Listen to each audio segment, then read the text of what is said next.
ভক্তি কেনেকৈ কৰিব লাগিব? কুন্তীৰ দৰে ভক্তি কৰিব লাগিব, একান্তভাৱে, অৰ্থাৎ নিৰ্গুণ ভক্তিৰ আশ্ৰয় লৈ তেৰাক ভজনা কৰিলেহে আমি সমস্তজনে সহজতে পাম। অৰ্জুনক ঈশ্বৰ কৃষ্ণই কৈছে যে হে সখী, তুমি কেৱল মাত্ৰ কৰ্ম কৰি যোৱা, কিন্তু কৰ্মফলৰ বাঞ্ছা তুমি কেতিয়াও নকৰিবা। তোমাৰ কৰ্মৰ অনুসৰি মই ফল প্ৰদান কৰিমেই। গতিকে আমি সমস্তয়ো যত মানে কৰ্ম কৰোঁ, তেৰাৰ ওচৰত কেতিয়াও ফল বাঞ্ছা কৰিব নালাগে যে প্ৰভু তোমাৰ চৰণত এইটো কৰ্ম কৰিছোঁ, তুমি মোক এই ফলটোকে প্ৰদান কৰা। আজিৰ এই বৈকুণ্ঠ ভূমিত বহুগৰাকী আই মাতৃ বাপ সমস্তই তেৰাৰ চৰণত আহিয়ে এভাগ বন্তি প্ৰজ্বলিত কৰিছে। হয়তো কিছুমানে এভাগ শৰায়ো সমৰ্পিত কৰিছে তেৰাৰ চৰণত।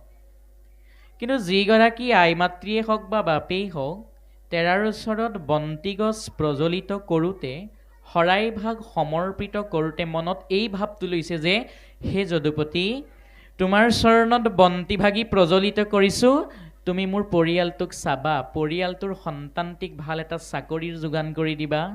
হে যদুপতি, তুমি মোৰ কন্যাগৰাকীক এজন ভাল দৰা উলিয়াই দিবা। এই ভাৱ লৈ যিজনে তেৰাৰ ওচৰত বন্তি প্ৰজ্বলিত কৰিছে, সেই ভাৱবিলাকক কোৱা হৈছে ৰাজসিক ভক্তি বা সগুণ ভক্তি বুলি। সগুণ ভক্তি কৰিলে তেৰাক নাপাম। কেনেকৈ পাম? আই কুন্তীৰ দৰে ভক্তি কৰিব লাগিব। প্ৰসংগক্ৰমে এই কাহিনীটো আমি আনিবলগীয়া হৈছে। মহাভাৰতৰ যুদ্ধৰ পাছত প্ৰভু ঈশ্বৰ যেতিয়া নিজৰ ৰাজ্যলৈ যাবলৈ ওলাইছিল, অৰ্থাৎ দ্বাৰকালৈ, কুন্তীক কৈছিল, আই কুৰুক্ষেত্ৰ যুদ্ধত পাণ্ডৱ পক্ষ হৈ যুদ্ধ কৰিলোঁ, পাণ্ডৱ পক্ষত মই জয়ো কৰাই দিলোঁ, যুধিষ্ঠিৰক ৰাজ্যভাৰ দিলোঁ, দ্বাৰকালৈ যোৱাৰ সময় সমাগত, গতিকে মই যাবই লাগিব দ্বাৰকালৈ। কিন্তু আই ইমান দিন যিহেতু তোমাৰ লগতেই বসবাস কৰিলোঁ, যোৱাৰ আগত কিবা দিম বুলি ভাবিছোঁ। যি বস্তুৱে তোমাৰ প্ৰয়োজন আছে তুমি মোক ক'ব পাৰা, মই তোমাক আজি প্ৰদান কৰি যাম। ঈশ্বৰৰ বাক্য শুনাৰ মাত্ৰকে আই কুন্তীয়ে কি বুলি ক'লে? হে কৃষ্ণ কৃষ্ণ বাপ কৰো প্ৰণিপাত, পৰম ঈশ্বৰ তুমি জানিলো সাক্ষাৎ, নানা বিপদত পুত্ৰ হমে আশা ৰাখি, শতকে শিশুক যেন ঢাকি ৰাখে পাখি। হে মাধৱ, মই উপলব্ধি কৰিছোঁ তুমিয়েই পৰম ব্ৰহ্ম, পৰম সনাতন। ইমান দিনে তুমি পঞ্চ পাণ্ডৱৰ লগতে থাকিলা, শতক চৰাই নিজৰ পোৱালি ৰক্ষণাবেক্ষণ কৰাৰ দৰে তুমিও মোৰ পঞ্চ পাণ্ডৱক তেনেকৈ ৰক্ষণাবেক্ষণ দিলা। দ্বাৰকালৈ যাম কৈছা, যোৱা, আপত্তি নাই। যোৱাৰ আগত কিবা দিম কৈছা, যদি দিয়া মোক এটা বস্তুৱেই লাগে। কি লাগে বুলি কৈছে? এ ৰাম যেন জাজি গংগাক নিৰোধ কৰে যদি, সাগৰত পৰয় তথাপি দেৱ নদী, হেহি মতে বিঘিনীকো নগনি মোৰ ৰমন, সদায় স্মৰুক মাত্ৰ তোমাৰ চৰণ। মাধৱ, এটা বস্তু লাগে। কি লাগে? পঞ্চ পাণ্ডৱক লগত লৈ সংসাৰ যাত্ৰা কৰোঁতে বাটত বহু বাধা বিঘিনি আহিলেও সৰ্বপ্ৰথম যাতে তোমালৈ মনত পৰে সেই সম্প্ৰতি মোক দিয়া। গংগা নদীখন সাগৰৰ অভিমুখে যাওঁতে জাজিয়ে বাধা দিলেও জাজিৰ বাধা পায়ো গংগা যিদৰে উভতি নবয় সাগৰত পৰেগৈ, ময়ো পঞ্চপাণ্ডৱক লগত লৈ সংসাৰ যাত্ৰা কৰোঁতে বিপদ আহিলে সৰ্বপ্ৰথম যাতে তোমালৈ মনত পৰে সেই সম্পত্তি দিয়া। আৰু যদি দিব বিচাৰিছা সেই বস্তু দিয়া, কি লাগে? পৃথিৱীত যত মানে বিপদ আপদ আছে সকলোবিলাক মোৰলৈ ঠেলি দিয়া, যাতে বিপদ আপদ হ'লে তোমালৈ প্ৰথম মনত পৰে। বিনাশী মায়া মোক সম্পত্তি মোক নালাগে। আমি সমস্তজনে যদি ঈশ্বৰক লগ পালোহেঁতেন কি আশা কৰিলোহেঁতেন? সম্প্ৰতি, ধন, টকা পইচা। কিন্তু আই কুন্তীয়ে কি বিচাৰিলে? দুখ। কাৰণ দুখৰ মাজতে ঈশ্বৰ কৃষ্ণক সহজতে বিচাৰি পায়, কেৱল মাত্ৰ নিৰ্মল মনেৰে এবাৰ মাত্ৰ স্মৰণ কৰাৰ মাত্ৰকে। কুন্তীয়ে যেতিয়াই ক'লে যে প্ৰভু যত মানে ক'ব লগা আছিল তোমাক ক'লো, বিদায়ৰ সময় অতিকৈ সমাগত, এতিয়া তুমি দ্বাৰকালৈ যাম কৈছিলা, যাব পাৰা। কুন্তীৰ ভক্তিভাৱত ঈশ্বৰ প্ৰসন্ন হৈ কি কৈছে? নযাইবু দ্বাৰকা বুলি পালতি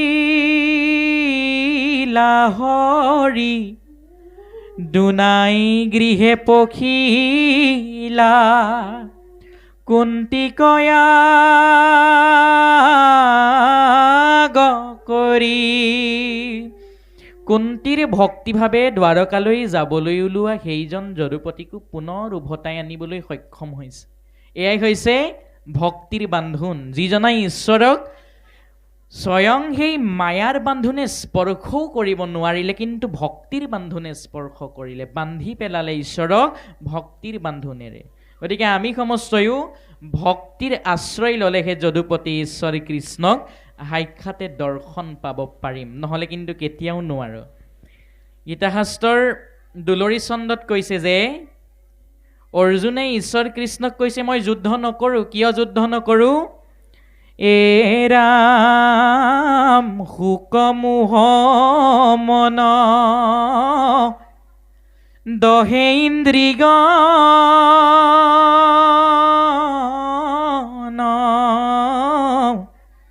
ভ্ৰমে যেন মূৰ মতি, অকন্ত কামহি পাতালো নালাগে, আৰু নুহুৰ পতি, অনিমাক আদি পাওঁ অস্ত্ৰ নিধি, যদি পাওঁ সত্য লোক, এতেককো পাই নেদেখো পাই, দুৰহু কৈতো শোক।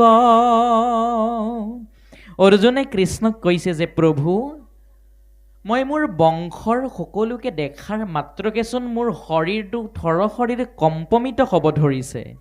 হে সখী, মোৰ প্ৰত্যেকটি ইন্দ্ৰিয় দাহিত হ'ব ধৰিছে, মোৰ ইন্দ্ৰিয়বিলাকে কাম কৰা নাই সখী, মোৰ মতিভ্ৰম হৈছে, মই যুদ্ধ কেতিয়াও কৰিব নোৱাৰিম মোৰ বংশ পৰিয়ালৰ সৈতে।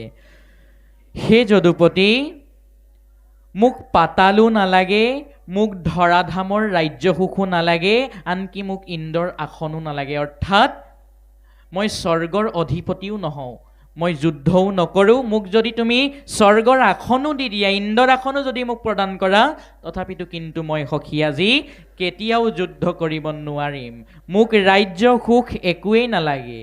এই সকলোবিলাক বিনাশী মায়ামোহ। গতিকে মোক এই বিনাশী মায়ামোহৰ সম্পত্তিবিলাকৰ প্ৰয়োজন নাই সখী, মই কেতিয়াও যুদ্ধ নকৰোঁ। এতিয়া আমি ভাবে যত মানে বস্তু নিজ চকুৰে দেখি আছোঁ সকলোবিলাক বিনাশী সম্পত্তি, অৰ্থাৎ মায়াৰ বস্তু। আমি দেখা এই পৃথিৱীত যিমান বস্তু দেখিছোঁ চব মায়াৰ বস্তু, এইবিলাক অবস্তু। ভগৱন্তই ঈশ্বৰৰ প্ৰধান লীলাই হৈছে অবস্তুক বস্তু হিচাপে দেখুওৱা। কৈছে যে অবস্তুক দেখাৱয় বস্তুক আৱৰি, অৰ্থাৎ অবস্তুবিলাকক বস্তু হিচাপে দেখুৱাটো ঈশ্বৰ কৃষ্ণৰ কৰ্তব্য, কিন্তু আমি সমস্তই নিজৰ জ্ঞানৰ চকুৰ দ্বাৰা বুজি পাব লাগিব যে কোনটো অবস্তু আৰু কোনটো বস্তু। দেখাবিলাক অবস্তু, কিন্তু বস্তু চাৰি প্ৰকাৰহে আছে। কি কি? গুৰু বস্তু স্থায়ী, দেৱ বস্তু স্থায়ী, নাম স্থায়ী আৰু ভকত স্থায়ী। বাকী সকলোবিলাক অবস্তু। পৃথিৱী, চন্দ্ৰ, সূৰ্য, গ্ৰহ, নক্ষত্ৰ থকালৈকে গুৰু থাকিব, দেও থাকিব, নাম থাকিব, ভকত থাকিব। গতিকে আমি সমস্তজনে বিনাশী সম্পত্তিৰ মোহ এৰি একচিত্তভাৱেৰে ঈশ্বৰৰ চৰণত আমাৰ ইন্দ্ৰিয়বিলাক সমৰ্পিত কৰিব লাগিব। শৰীৰটো সক্ষমিত হোৱালৈকে ইন্দ্ৰিয় তেৰাৰ চৰণত দি দিব লাগিব সেৱাৰ বাবে। যদিহে আমি অৰ্পিত নকৰোঁ ইন্দ্ৰিয়বিলাক, এতিয়া মহাপুৰুষ গুৰুজনাই আমাক কি বুলি কৈছে? অ কৰ্ণ দুই থাকন্তে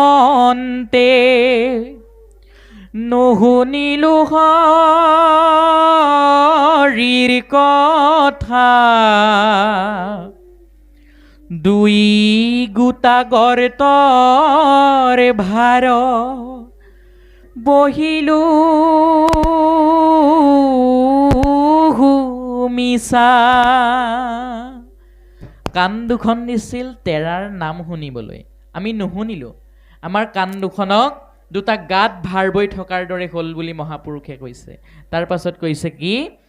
অ ৰামে জিভা মূৰ থাকন্তে নলৈলো ৰাম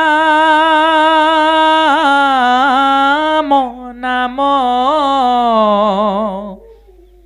ভেকুলীৰ জিভা যেন আচকোন কাম। জিভাখন দিছিল ৰাম নাম ল'বলৈ, কিন্তু আমি নললোঁ। আমাৰ জিভাখনক ভেকুলীৰ জিভাৰ লগত তুলনা কৰিছে মহাপুৰুষে। তাৰ পাছত কৈছে কি? পাৱ মূৰ থাকন্তে নগৈলো ক্ষেত্ৰস্থান, মূৰ পাৱ ভৈল বৃক্ষ সিপাৰ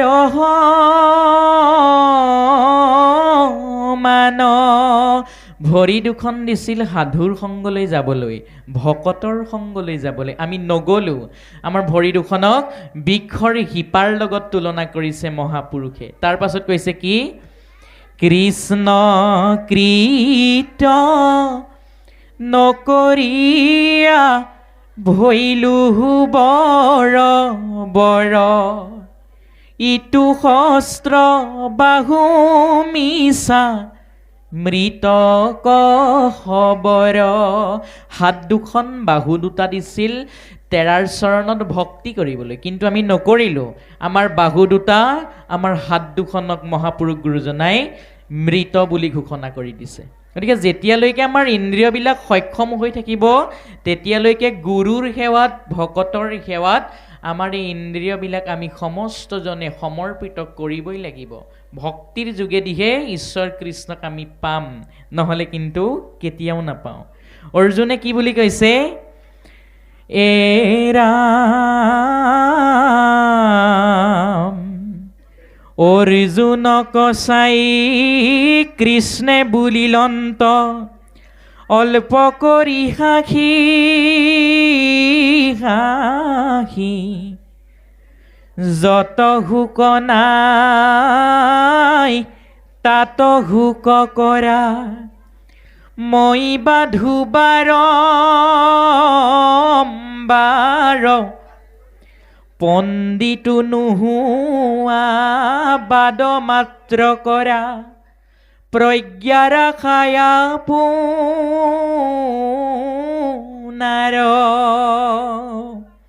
অৰ্জুনে যেতিয়াই ক'লে, প্ৰতিজ্ঞা কৰিছে যে মই যুদ্ধ নকৰোঁ। অৰ্জুনৰ এই বাক্য শুনাৰ মাত্ৰকে দৈৱকীনন্দন ঈশ্বৰ কৃষ্ণই হাঁহি হাঁহি অৰ্জুনক কৈছে, কি বুলি কৈছে? যে সেই অৰ্জুন, যি স্থানত সুখ কৰিবলগীয়া অৰ্থাৎ দুখ কৰাৰ কোনো কাৰণেই নাই, য'ত দুখ কৰিবই নালাগে, তুমি সেই স্থানতেই দুখ কৰি আছা। মই যদিওবা তোমাক বাৰম্বাৰ বাধা দি আহিছোঁ যে সখী, তুমি দুখ মনৰ পৰা ত্যাগ কৰা, ভয় মনৰ পৰা ত্যাগ কৰা, যুদ্ধ কৰা, মই কোৱাৰ স্বৰ্তেও বাৰম্বাৰ তুমি মোৰ বাক্যক পালিত নকৰি কেৱল মাত্ৰ দুখৰ সাগৰৰ মাজতে তুমি ডুব গৈ আছা সখী। তুমি পণ্ডিতো নোহোৱা, কিন্তু মোৰ সৈতে কেৱল মাত্ৰ বাদ কৰিছা, তৰ্ক কৰিছা। কিন্তু সেই সখী, মই কওঁ শুনা, প্ৰথমতেই তোমাক কৈছিলোঁ আততায়ী বধত কোনো পাপ নাই। সেয়েহে সখী, আকৌ এবাৰ মই তোমাক কওঁ, আততায়ী বধত দুখ নাই, অস্ত্ৰ তুলি লোৱা আৰু যুদ্ধ কৰা। য'ত সুখ নাই তাত তুমি কেতিয়াও সুখ কৰিব নালাগে বুলি ঈশ্বৰ কৃষ্ণই অৰ্জুনক সাংখ্য যুগত উপদেশ প্ৰদান কৰিছে। অৰ্জুনক আকৌ কৈছে, ৰাম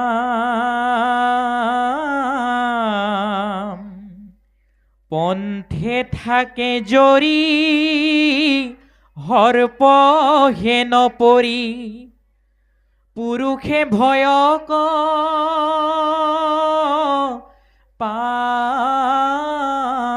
পাৱে, ততকাল ভয় মনৰ সংশয়, বিচাৰ নকৰে যাবে, পাছে বিচাৰিয়া জিজ্ঞাসা কৰিয়া, সন্নিত চাপিলা তাৰ, সৰ্প ভয় ভ্ৰম তিনো দূৰ গৈল, জৰি গছ মাত্ৰ হাৰ। হে সখী, মই তোমাক কওঁ শুনা, কি কৈছে ঈশ্বৰ কৃষ্ণই অৰ্জুনক, যে পথত যদি, অৰ্থাৎ এটা ৰাস্তাত এডাল ৰছী পৰি আছে। কেনেকৈ পৰি আছে? হাপ পৰা দি পৰি আছে। এজন ব্যক্তি সেই পথটোৱেদি আহি আছিল, হঠাতে দেখিলে তেওঁ সেই জৰিডালক, কিন্তু জৰিডালক তেওঁ জৰি বুলি ভবা নাই। কি বুলি ভাবিলে? সৰ্প বুলি ভাবিলে। অৰ্থাৎ সাপ এডাল সেই ৰাস্তাটোৰ মাজত পৰি আছে বুলি ভাবিলে, আৰু তেওঁ মনত সংশয়ৰ সৃষ্টি হ'ল বা ভয়ৰ সৃষ্টি হ'ল। তেওঁ ভাবিছে যে যদিহে মই এই ৰাস্তাটোক আশ্ৰয় কৰি আগবাঢ়ি যাওঁ, তেনেহ'লে বাটত পৰি থকা সৰ্পটোৱে মোক দংশন কৰিব। যদিও বা তেওঁ এই ভাৱটো মনলৈ আহিল, অলপ সময় ভাবি চিন্তি তেওঁ কি কৰিছে, মনৰ সংশয়টো দূৰ কৰিবৰ বাবে সেই ৰাস্তাটোত পৰি থকা সেই সৰ্পহেন জৰিডালৰ ওচৰলৈ আগবাঢ়িছে। আৰু যেতিয়াই তেওঁ ওচৰ পালেগৈ জৰিডালৰ, তেতিয়া তেওঁ মনৰ পৰা এটা ভ্ৰম দূৰ হ'ল। কি ভ্ৰম দূৰ হ'ল? আচলতে এয়া এডাল ৰছীহে আছিল, এয়া কোনো সৰ্প নাছিল। তেওঁ দূৰৰ পৰা দেখাৰ বাবে সেই ৰছীডালক সাপ বুলি ভাবিছিল, কিন্তু যেতিয়া ওচৰ পালেগৈ তেতিয়া ভ্ৰম দূৰ হৈছে যে এয়া আচলতে সাপ নহয়, এডাল ৰছীহে। ঠিক তেনেদৰে সেই সখী অৰ্জুন, তুমিও ভাবি আছা যে মই এওঁলোকক বধ কৰিলে পাপত পৰিব লাগিব, কিন্তু মই কৈ আছো সখী বাৰম্বাৰ, আততায়ী বধত কোনো পাপ নাই। গতিকে তুমি যুদ্ধ কৰিবই লাগিব সখী। এইদৰে উপদেশ প্ৰদান কৰিছে এই উদাহৰণ ফাঁকিৰ জৰিয়তে যদিপতি ঈশ্বৰ কৃষ্ণই অৰ্জুনক। ৰাম ৰাম তুমি আমি আদি যত লোক দেখা, আছিলো হবে পূৰ্বত, সম্প্ৰতি হবহি আছো বিদ্যমান, থাকিব পাছকালত,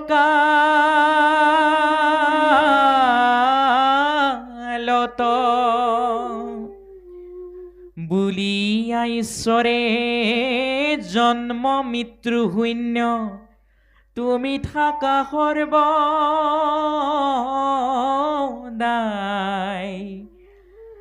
আন যত লোক কতো উপজয়, কতোবা মৰিও যায়, মোৰ নাম শুনি পৰম মহন্তে, সৰ্বক্ষণে গতি পাই, কলি যুগে হেন হৰি নাম শ্ৰেষ্ঠ, জানিবা কহুনি শ্ৰয়। অৰ্জুনক কৈছে, হে সখী, জন্ম মৃত্যু এয়া সকলো ঈশ্বৰৰ হাততহে আছে সখী, এই সকলোবিলাকৰ নিয়ন্তা কেৱল মাত্ৰ মইহে। গতিকে তুমি চিন্তা কৰিব নালাগে, যুদ্ধ কৰা। যাৰ যেতিয়ালৈকে যিমান আয়ুস লিখা আছে সিমান আয়ুসত তেওঁ মৃত্যু হ'বই। ঈশ্বৰে অৰ্জুনক কৈছে, হে অৰ্জুন, কলিৰ যুগত মোৰ নামেহে কিন্তু প্ৰকৃততে শ্ৰেষ্ঠ ধৰ্ম। আমি সমস্তই যদি চাওঁ, এই বৃশ্চায়নৰ যুগত অৰ্থাৎ কলি যুগত ঈশ্বৰৰ নামেই কিন্তু সৰ্বশাস্ত্ৰৰ সাৰ। এবাৰ মাত্ৰ ৰাম নাম স্মৰণ কৰি দিয়া মাত্ৰকে অন্ধ ব্যক্তিজনে স্বচক্ষুৰে দেখা পায়। কিন্তু অন্তৰৰ পৰা একচিত্তভাৱেৰে তেৰাৰ নাম স্মৰণ কৰিব লাগিব, তেতিয়া অন্ধ ব্যক্তিজনে অন্তৰাত্মাৰ দৃষ্টিৰে দেখা পায়। খুৰা ব্যক্তিজনে পৰ্বত আলংঘন কৰিব পাৰে। আমি কৈছোঁ হয় যে ঈশ্বৰৰ নাম ল'লে খুৰা ব্যক্তিজনে পৰ্বত বগাব পাৰে, অন্ধজনে দেখা পায়। কিন্তু এয়া আচলতে আমাৰ মুখৰ বচন নহয়, ভাগৱতৰ 10ম স্কন্ধৰ বেদস্তুতি অধ্যায়টোত লিখা আছে। কি বুলি লিখা আছে? যাৰ দয়া বলে খুৰা পৰ্বতে চৰাৱে, মুখে ৰব নাহি যাৰ হিউ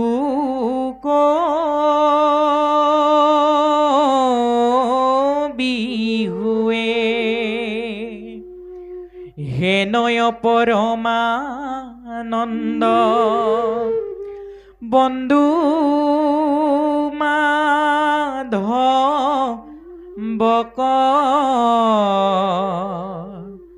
কৰা কৃপা বাপ কৃষ্ণ ময়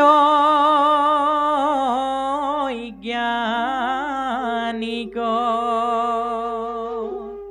ইয়াতেই প্ৰমাণ দিছে যে এবাৰ মাত্ৰ স্মৰণ কৰক একচিত্তেৰে, তেতিয়াই আমি সমস্তজনে অপাৰ সংসাৰ সমুদ্ৰখন পাৰ হৈ যাব পাৰিম। আৰু এটা প্ৰমাণ আছে যে কলি যুগত ঈশ্বৰৰ নাম ল'লে প্ৰকৃততে মুক্তি লাভ কৰিব পাৰি। সেই প্ৰমাণটো কি? দেৱৰ্ষি নাৰদ, যিজন প্ৰভু ভগৱন্তৰ 24 অৱতাৰৰ ভিতৰত এক মুখ্য অৱতাৰ। নাৰদে বৈকুণ্ঠত ঈশ্বৰক এদিন প্ৰশ্ন কৰিছিল যে, হে যদুপতি, কলিৰ যুগত সঁচাকৈয়ে কি তোমাৰ নাম এবাৰ স্মৰণ কৰাৰ মাত্ৰকে বা মহন্তৰ সান্নিধ্য পোৱাৰ মাত্ৰকে কি পৰম গতি সাধিত হয় নেকি? প্ৰশ্নৰ উত্তৰত যদুপতিয়ে কৈছে নাৰদক যে, হে নাৰদ, আজি সৃষ্টিৰ কামত অতিকৈ ব্যস্ত হৈ আছো, গতিকে তুমি মোৰ ওচৰৰ পৰা যোৱা, এই প্ৰশ্নৰ উত্তৰ তুমি পৃথিৱীতহে পাবা। কেনেকৈ পাবা? পৃথিৱীৰ পূব দিশেৰে গতি কৰি থাকিবা, আৰু গতি কৰি থাকোঁতে প্ৰথমতে তুমি যিটো জীৱকে লগ পোৱা এই প্ৰশ্নটো সুধিবা। ঈশ্বৰৰ আদেশ পোৱাৰ মাত্ৰকে নাৰদ গুচি আহিলে পৃথিৱীৰ পূব দিশলৈ। আহিয়ে নাৰদে সৰ্বপ্ৰথমে দেখিছে এজোপা গছত এটি সামান্য গোবৰুৱা। গোবৰুৱাটোতো জীৱই হয়, পঞ্চভৌতিক দেহ। ঈশ্বৰ কৃষ্ণই কৈছিল, যাকে পোৱা তাকে প্ৰশ্ন সুধিবা। নাৰদে সেই গোবৰুৱাটোক প্ৰণাম জনাই কৈছে, হে জীৱ, ঈশ্বৰক প্ৰশ্নটো সুধিছিলো যে সাধুৰ সং লাভ কৰিলে কলিযুগত মুক্তি সাধিত হয় নেকি? তেওঁ ক'লে, পৃথিৱীত যাকে পোৱা তাকে সুধিবা, গতিকে তোমাক পাইছো, তুমি মোক প্ৰশ্নটোৰ উত্তৰ দিয়া। যেতিয়াই নাৰদৰ প্ৰশ্নটো শুনিলে, গোবৰুৱাটো খুব কঁপিবলৈ ধৰিলে। কঁপি কঁপি 4খন ঠেং ওপৰলৈ দি মৃত্যুক সাৱটি ধৰিলে। নাৰদ আচৰিত হ'ল, প্ৰশ্নটো সুধিছিলোহে মাত্ৰ, গোবৰুৱাটোৰ মৃত্যু হ'ল। লগালগ বৈকুণ্ঠ ধামলৈ উভতি আহি ঈশ্বৰক কৈছেহি, প্ৰভু, পঠিয়ালা পৃথিৱীলৈ, প্ৰথম জীৱ হত্যাকে কৰিলোগে, তোমাৰ নাম সুধিলো মাত্ৰক গোবৰুৱাটোৰ মৃত্যু হ'ল। ঈশ্বৰে ক'লে, এই মৃত্যু জন্ম এইবিলাকৰ হাৰ তুমি নিয়ন্ত্ৰণ কৰিব নোৱাৰা, এইবিলাক মোৰ হাততহে আছে। আকৌ যোৱাচোন তুমি পৃথিৱীলৈ, আকৌ সুধিবা কাৰোবাক। আকৌ আহিছে নাৰদ, এইবাৰ দেখিছে এখন আশ্ৰমত এজনী গাই গৰু চৰি আছে। নাৰদে গাই গৰুজনীক প্ৰণাম জনাই কৈছে যে, হে জীৱ, তুমি মোক কোৱা, কলিযুগত ৰাম নাম এবাৰ স্মৰণ কৰিলে মোক্ষ সাধিত হয় নেকি? নাৰদৰ প্ৰশ্ন শুনাৰ মাত্ৰক এইবাৰ গাই গৰুজনীও কঁপিবলৈ ধৰি মৃত্যু সাৱটি ল'লে। নাৰদ আচৰিত হৈ গৈছে, এইবাৰ ঈশ্বৰে মোক গোবধ পাপতহে পেলালে। আকৌ বৈকুণ্ঠলৈ আহিছে। বৈকুণ্ঠত ঈশ্বৰে কৈছে, প্ৰভু তুমি মোক এইবেলি ব্ৰহ্ম হত্যা পাপত পেলাই দিলা। প্ৰশ্নটো সুধিলোঁ, গাই গৰুজনীচোন মৃত্যুহে হ'ল। ঈশ্বৰে কৈছে, হে নাৰদ, জন্ম হ'লে মৃত্যু হ'বই, সেয়া তুমি চিন্তা কৰিব নালাগে, আকৌ যোৱাচোন তুমি।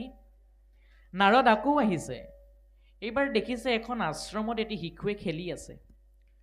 নাৰদে শিশুটোক প্ৰণাম জনাই কৈছে যে, সেই শিশু, তুমি মানৱ শিশু যদিও নাজানো, দেৱ শিশু যদিও নাজানো, কিন্তু মোৰ এটা প্ৰশ্নৰ উত্তৰ দিয়া। প্ৰশ্নটো কি? কলিযুগত ৰাম নাম লোৱাৰ মাত্ৰকে কি মুখ্য সাধিত হয় নেকি? নাৰদৰ প্ৰশ্ন শুনাৰ মাত্ৰ শিশুটোৱে খুব হাঁহিবলৈ ধৰিলে। নাৰদৰ খং উঠি গৈছে, কাৰণ দুবাৰকৈ পৃথিৱীলৈ আহিও ঘূৰি যাব লগা হৈছিল।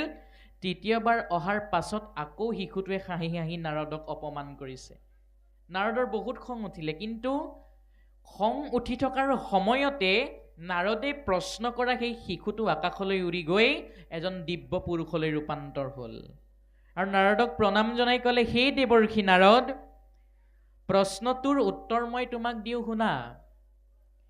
সঁচাই কলিযুগত এবাৰ ঈশ্বৰৰ নাম শ্ৰৱণ কৰিলেই পৰম গতি সাধিত কৰিব পাৰে। তাৰ প্ৰমাণ মই নিজেই। কাৰণ প্ৰথম মই গোবৰুৱা হিচাপে জন্ম লাভ কৰিছিলোঁ। সেই জন্মক তোমাৰ সান্নিধ্য পালোঁ। তুমি হৈছা তেৰাৰ একনিষ্ঠ সেৱক। তোমাৰ সান্নিধ্য পাই মই পৰম গতি সাধিত কৰিলোঁ। দ্বিতীয়বাৰ জন্ম পালোঁ গাই গৰু ৰূপে। সেই জন্মটো তোমাৰ সান্নিধ্য পালোঁ, তোমাৰ মুখত যদুপতিৰ নাম শ্ৰৱণ কৰিলোঁ। এইবাৰো মই পৰম গতি সাধিত কৰি জীৱশ্ৰেষ্ঠ মনুষ্য হিচাপে তৃতীয় জন্মত জন্ম লাভ কৰিলোঁ। দেৱৰ্ষি নাৰদ, এই জন্মটো তোমাৰ দৰে মহন্তক সাক্ষাতে দৰ্শন পালোঁ আৰু তোমাৰ মুখত তেৰাৰ গুণকীৰ্তন শ্ৰৱণ কৰিলোঁ। সেই দেৱৰ্ষি, মই সঁচাকৈ সৌভাগ্যৱান। তোমাক লগ পোৱাৰ লগে লগে মই মনুষ্য জন্ম সাফল্যমণ্ডিত কৰিলোঁ।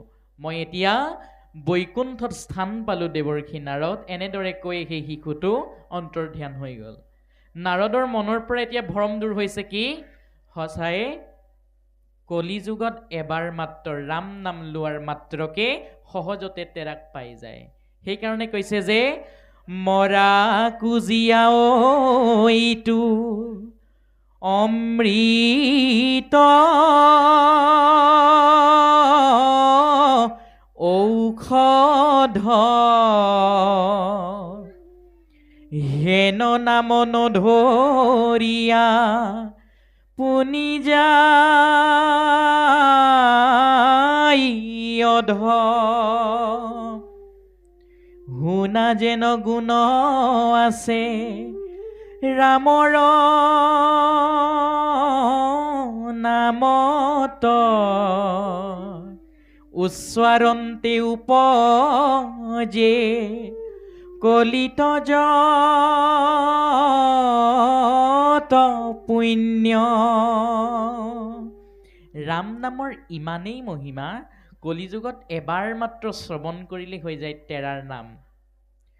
আৰু সেইবাবে তেৰাক ভজনা কৰিবলৈ আমাৰ গুৰুজনায়ো সহজকৈ 9টা পথো দি গ'ল। আপোনাক সবে সকলো জ্ঞাত নকলেও হ'ব 9টা পথ কি কি? 9বিধ ভকতি অৰ্থাৎ নৱদা ভক্তি, শ্ৰৱণ কীৰ্তন স্মৰণ অৰ্চন বন্দন পদসেৱন দাস্য সখিত্ব আত্মনিবেদন। এই 9বিধ ভক্তিৰ এবিধক আশ্ৰয় কৰি তেৰাক ভজনা কৰিলেও সহজতে পাম বুলি কৈছে। যদিও বা 9বিধ ভক্তি দিছে, প্ৰাধান্য দিছে 2বিধক। কি কি? শ্ৰৱণ কীৰ্তন কৰি বৈকুণ্ঠক যায়, ধৰ্ম অৰ্থ কাম মুখ্য হবে আতপায়। শ্ৰৱণ কীৰ্তনক শ্ৰেষ্ঠ হিচাপে গণ্য কৰিছে। যদিও বা বাকীবিলাক পথৰ জৰিয়তেও ঈশ্বৰক পায়, কিন্তু শ্ৰৱণ কীৰ্তন হৈছে একমাত্ৰ সহজ পথ। কলিযুগত এবাৰ মাত্ৰ তেৰাৰ নাম শ্ৰৱণ কৰাৰ মাত্ৰকে আমি সমস্তজনে পৰম গতি সাধিত কৰিব পাৰিম। সাংখ্য যুগৰ শেষৰ ফালে, দুলৰীৰ শেষৰ ফালে যদুপতি ঈশ্বৰ কৃষ্ণই অৰ্জুনক কৈছে যে, এ ৰাম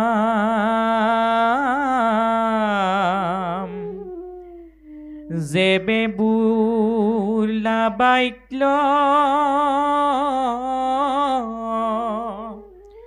যুবা জৰা ভৈলা, তিনি কালে স্মৰে মনে মন ইন্দ্ৰিপান সমস্তে থাকয় অৱস্থা হে দূৰ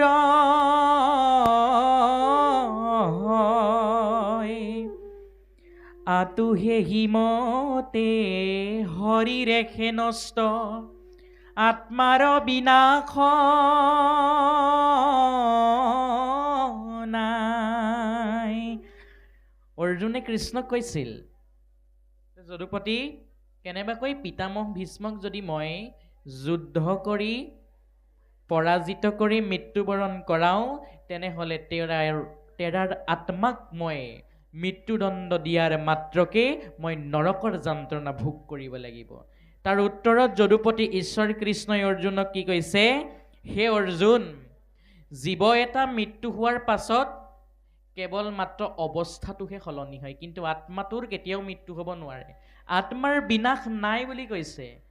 আমি সমস্তজনে যদি চাওঁ, আমাৰ দেহটোৰহে ভাগ আছে, আত্মাৰ ভাগ নাই। আত্মাৰ মাত্ৰ দুটা ভাগ আছে, পুণ্যাত্মা আৰু পাপাত্মা। কিন্তু দেহটোৰ বহুত ভাগ আছে। দেহৰ মতা আছে, মাইকী আছে, কোলা আছে, বগা আছে, ওখৰ আছে, চাপৰ আছে, শকত আছে, ক্ষীণ আছে, আপোন আছে, পৰ আছে, শ্ৰুত আছে, বৰ আছে। এইবিলাক দেহৰ ধৰ্ম। মৃত্যু হোৱাৰ পাছত পূৰ্বজন্মৰ কৰ্মৰ সংস্কাৰৰ ফলত এটা জীৱই দ্বিতীয়বাৰ জন্মগ্ৰহণ কৰে। আমি যদি পূৰ্বজন্মত ছাগলীৰ দৰে কৰ্ম কৰিছিলোঁ, ছাগলীৰ দৰে যদি কৰ্ম সংস্কাৰৰ আঁচনি লৈছিলোঁ, তেনেহ'লে মৃত্যুৰ পাছত দ্বিতীয়বাৰ জন্ম আমি কিহৰ ৰূপত পাম? ছাগলীৰ ৰূপত পাম। কাৰণ পূৰ্বজন্ম সংস্কাৰৰ ওপৰত ভিত্তি কৰিহে দ্বিতীয়বাৰ জন্মগ্ৰহণ পায় বুলি কৈছে। মৃত্যুৰ পাছত এটা জীৱ আত্মাৰ কেতিয়াও বিনাশ হ'ব নোৱাৰে, কেৱল মাত্ৰ এই শৰীৰটোৰহে বিনাশ হয়, এই শৰীৰটোৰ অৱস্থাটোৰহে সলনি হয় বুলি যদুপতি ঈশ্বৰ কৃষ্ণই অৰ্জুনৰ আগত অৱগত কৰিছে আৰু কৈছে, হে সখী, এই কথাটো জানি তুমি তোমাৰ অস্ত্ৰ হাতত লৈ কুৰুক্ষেত্ৰ মহাৰণৰ ভূমিৰ সন্মুখলৈ গৈ যুদ্ধ কৰিব লাগিব।